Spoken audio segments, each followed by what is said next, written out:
A yoga seria aplicável a crianças autistas? Ela pergunta. Isso é muito interessante, hein? Muito.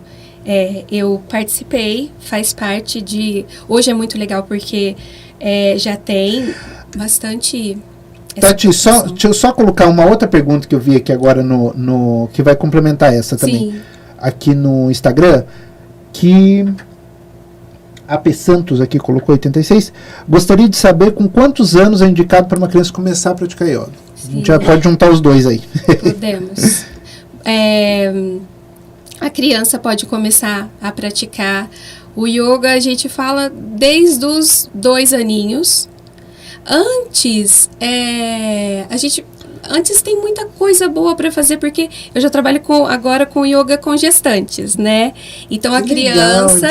Eu vou tocar nesse assunto. Vamos falar desde bebê, né? Já vai vivenciando através da barriga, né? Depois, quando o bebê nasce, a gente tem a massagem da Shantala, que acalma, que já ajuda a criança nessa consciência corporal. Nossa, né? Esse Shantala é maravilhoso. Então, pois é. E aí...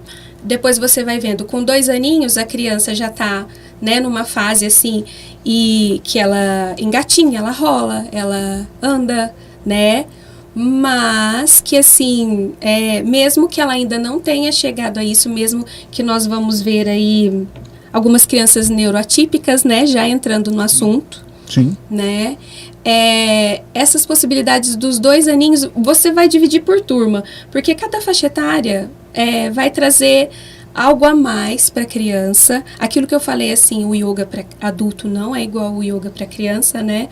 A gente estudando muito, assim, sobre a parte do yoga anatomia, nós vemos, assim, que o corpinho da criança, ele se desenvolve de uma forma. Então, há posturas, por exemplo, que você não vai fazer com a criança. Há, por exemplo, o tempo que você vai sentar. Então, por faixa etária, vamos dizer assim, continua ainda essa adaptação, essas variações que a gente faz com o adulto, mas fazendo adaptação e variações com a idade para a criança. Mas eu acredito que desde os 2 aninhos, e aí a gente vai até os 12, a partir dos 12 anos já se pode fazer o yoga com o adulto, né? E aí dentro, cada um da sua possibilidade também. Mas assim, falando das crianças neuroatípicas, né? Toda criança neuroatípica que tem alguma alteração no seu desenvolvimento neurológico, né?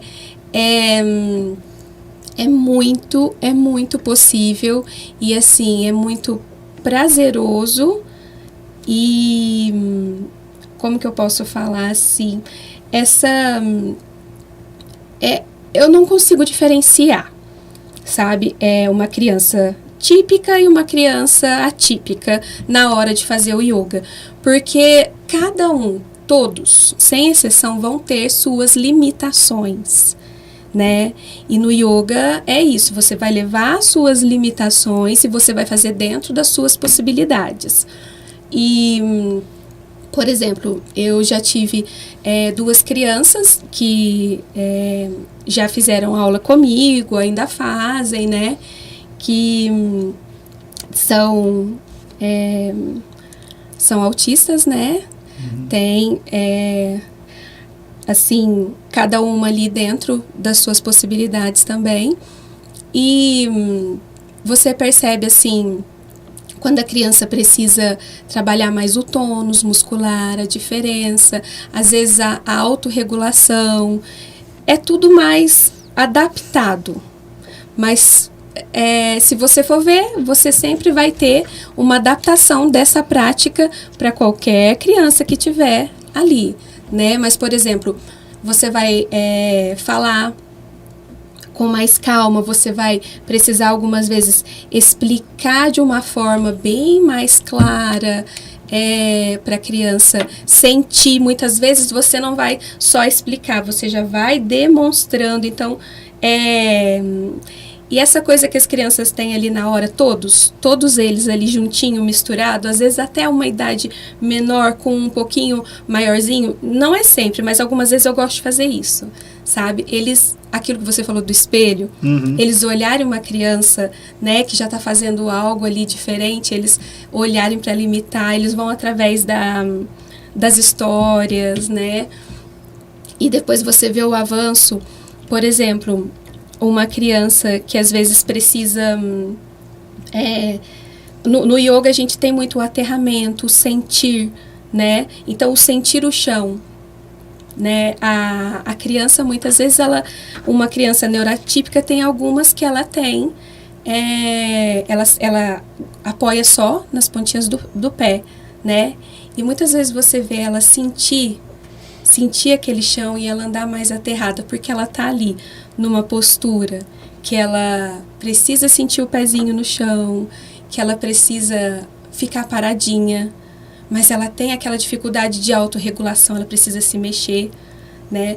Mas enquanto isso ela respira, a gente já aprendeu a respiração, enquanto isso ela sente que ela pode, é aos pouquinhos.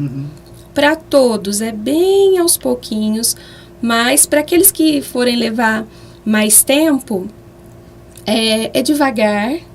São doses, assim, mínimas do dia a dia. Tem dia que as crianças vão estar mais agitadas, tem dia que elas vão estar mais preguiçosas.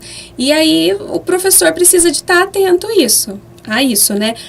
Igual as pessoas, eles chegam para você, por exemplo, os adultos, né? Eles vão chegar cansados de um dia de trabalho e você vai ter que começar a prática um pouquinho mais devagar, vai ter que mudar. E para as crianças é assim. Às vezes elas chegam tão agitadas que você precisa, por exemplo, oferecer uma prática que primeiro vai movimentar bastante, ou então ao contrário, vai regular primeiro, acalmar primeiro, para depois a gente fazer um movimento, não avançar tanto naquela brincadeira para poder continuar aquele ritmo. Né? Interessante, né? Até essa ondulação toda. Sim. De entender quem está à nossa frente. Sim. Que, mais uma vez, como a gente sempre fala aqui, cada ser humano é um universo diferente.